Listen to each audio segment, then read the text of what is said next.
কথা বলি, আপনি খালি পায়ে সকালে মাটির হেঁটে দেখিয়েন, গাছের পাতা শিশিরের ফোঁটা গায়ে মাখিয়ে দেখিয়েন, এখানে যে সুখ মিলে শান্তি মিলে আমার মনে হয় 20 টাকাও সেই সুখ শান্তি মেলে না বা দিতে পারে। আমরা তো বর্তমান সমাজের স্মার্ট বাংলাদেশের স্মার্ট নাগরিকরা সকালে ঘুম থেকে উঠতেই পারি না, 9টা 10টা 11টা 12টা আগে ঘুম থেকে উঠতেই পারি। আমি তাদেরকে একটা কথা বলি, সকালে ঘুম থেকে উঠে সূর্য ওঠা দেখিয়েন, আল্লাহর প্রাকৃতিক জিনিস যে কত সুন্দর সেটা অনুভব করতে পারবেন, সেটা রিয়েলাইজ করতে পারবেন আসলে কত যে সুন্দর।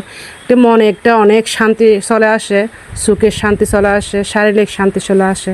প্রাকৃতিক যে একটা সকালে যে একটা আবহাওয়া আসে সেটা নাকি আল্লাহ তাআলা জান্নাতের কিছু অংশ মানুষের কাছে বিলিয়ে দেয়। এই বাতাসের মাধ্যমে মানুষকে বুঝিয়ে দেয় আসলে জান্নাত কত সুন্দর, কত শান্তির, সেটা বুঝিয়ে দেয়। আসলে আমরা কি তা বুঝি? আমরা কি তা গ্রহণ করতে পারি? আমরা তা কি নিতে পারি? আসলে না। আমাদের ব্যর্থতা এটা হচ্ছে ঘুম থেকে দেরি করে ওঠা, এটা আমাদের সফলতা না, এটা আসলে আমাদের ব্যর্থতা। আমি মনে অনেকে এই সকালে ঘুম থেকে ওঠাটা স্ট্যান্ডার্ডই মনে করে, আমার মতো তা না। যারা সকালে ঘুম থেকে উঠতে পারে